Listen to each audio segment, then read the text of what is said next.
राधे राधे दोस्तों। आपका स्वागत है हमारी एक और नई वीडियो में।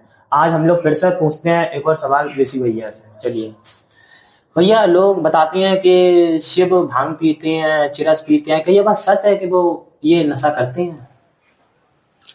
देखिए, ये तो बहुत उपहास का विषय है। एक बात खुद सोचिए आप कि जिनका आराधन मतलब जिनकी आराधना स्वयं भगवान श्री राम जो कि मर्यादा पुरुषोत्तम है, स्वयं उन्होंने की है। इसका प्रमाण आपको प्रत्यक्ष मिलेगा रामेश्वरम, जो कि द्वादश ज्योतिर्लिंग में से एक है। सोच के देखिए, जब भगवान राम ने उनकी आराधना करी तो उन्होंने ज्योतिर्लिंग की स्थापना करी, निराकार ब्रह्म। तो आप ऐसे समझिए कि जिनके लिए स्वयं वैष्णवाचार्य भगवान राम के परम भक्त तुलसीदास जी महाराज क्या लिख के गए रुद्राष्टकम में? निराकार ओंकार मूलम तुरीयम नमामि शमीशान निर्वाण रूपम। वो खुद कह रहे हैं इस बात को। तो आप अभी भी समझ लीजिए कि शिव किसी व्यक्ति के विषय का बोलने का विषय है ही नहीं। और रही बात आपकी ये नशा वाली, तो ये लोगों ने अपने ही स्वार्थ के लिए भगवान का इस्तेमाल करते हुए उन्होंने अपने व्यसनों को पूरा करने के लिए शिव जी को बीच में डाल दिया कि वो भांग पीते हैं। देखिए, भांग एक औषधि है आयुर्वेद की दृष्टि से, समझने का प्रयास कीजिएगा। परंतु शिव पीते हैं, इसका कोई प्रत्यक्ष प्रमाण नहीं है। आप हमें ये बताइए, जब आप भांग पी रहे हैं शिव के नाम पर, जब आप गांजा पी रहे हैं शिव के नाम पर, तो भगवान शिव ने तो अपने रुद्र के स्वरूप में स्वयं हलाहल विष पिया, तो फिर आप भी तो पीजिए। जब आप शिव के नाम पे इतना सब कर रहे हैं, हलाहल विष पीजिए ना, उन्होंने भी तो पिया। तो हम वो नहीं पिएंगे, हम व्यसन करेंगे भगवान के नाम पे। तो ये सब फर्जी बातें हैं।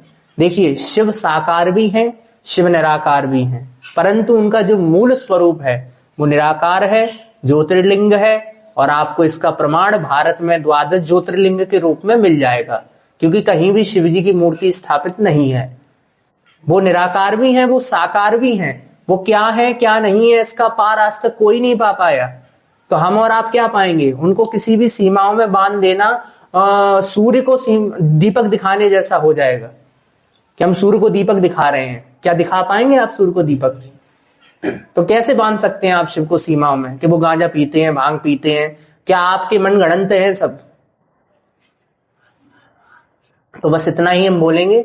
और हमारा सभी सनातन प्रेमियों से आग्रह है, शिव निर्वाण स्वरूप है, शिव ओंकार है, शिव निराकार है, शिव साकार है, शिव परमेश्वर है, परम पिता है। तो अपने पिता का खूब आराधन कीजिए, खूब भक्ति कीजिए और एक निष्ठ होके कीजिए। भेद छोड़ दीजिए। जब तक आप भेद में पड़े रहेंगे तब तक आप भक्ति नहीं कर सकते किसी की भी। तो लोग जो गाने बनाते हैं शिव जी के भांग के ऊपर, क्या ना पाप लगेगा? बिल्कुल लगेगा, और पाप लग भी रहा है। इसीलिए तो सनातन गर्त में जा रहा है। इतने अनुष्ठान, भागवत कथा, इतने यज्ञ हो रहे हैं, फिर भी सनातन का उत्थान क्यों नहीं हो पा रहा है? इसी वजह से कि हम अपने ही पिता का अपमान करने में लगे, जिनका आराधन स्वयं श्री कृष्ण कृष्णेश्वर महादेव के रूप में करके गए, गोपेश्वर महादेव के रूप में करके गए, और जिनका आराधन स्वयं श्री राम ने किया, जिनका आराधन स्वयं भगवान नारायण ने किया, उनका हम अपमान करके क्या सोच सकते हैं कि हम सनातनी हैं? नहीं सोच सकते। तो आप इस चीज की बिल्कुल इस बात को पक्का समझ लीजिए कि जब तक हम भेद को नहीं मिटाएंगे अपने अंदर से, भेद कहाँ है? यहाँ बुद्धि में हमारी। हम इस चीज को नहीं समझ पा रहे हैं कि भगवान कृष्ण को जब अर्जुन ने पूछा गीता में, तो भगवान कृष्ण स्वयं कहते हैं कि अर्जुन, जहां पर तेरी बुद्धि समाप्त हो जाती है वहां से मैं शुरू होता हूं। तो फिर आप खुद सोचिए, आप पर ब्रह्म पे किस चीज की बुद्धि लगा रहे हैं? जो बुद्धि उन्होंने स्वयं आपको दी है वो बुद्धि उन पे चला रहे हैं। क्या हम उस बुद्धि से उनको समझ पाएंगे? नहीं समझ पाएंगे। तो इसलिए आप किसी भी योग्य गुरु की शरण में जाइए, अच्छे से दीक्षा लीजिए और अच्छे से शिव आराधना कीजिए।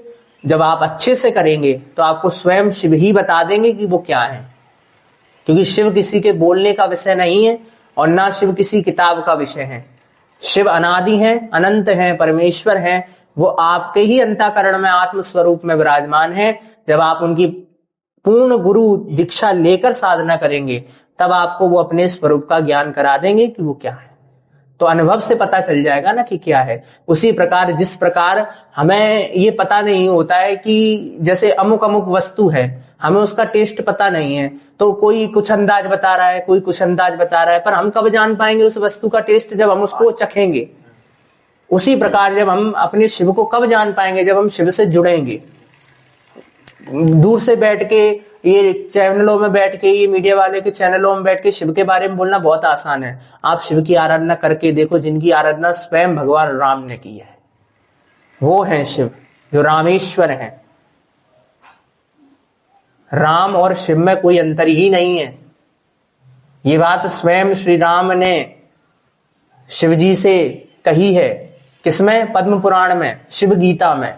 लोग जानते हैं कि श्रीमद् भगवत गीता ही एक गीता है। नहीं, शिव जी ने भी गीता का ज्ञान दिया है। पद्म पुराण उठाइए, उसमें पढ़ लीजिए। स्वयं भगवान श्री राम को स्वयं महेश्वर ने ज्ञान दिया है इस बात का। और उसी गीता में भगवान श्री राम ने शिव और अपने आप को एक तत्व बताया। तो शिव अलग नहीं है। शिव का एक स्वरूप है सदा शिव, जो परम स्वरूप है। और बाकी सब 11 रुद्र आप जानते ही हैं। अभी लोग 11 रुद्रों को भी नहीं जानते सही से। न 11 रुद्रों के नाम पता है। आगे कभी भविष्य में आप वीडियो बनाएंगे तो हम आपको 11 रुद्रों के नाम भी बताएंगे और शिव की तत्व के बारे में और बताएंगे, जितना हमें पता है गुरु कृपा से। अब आगे का आप पूछ सकते हैं। हर हर महादेव।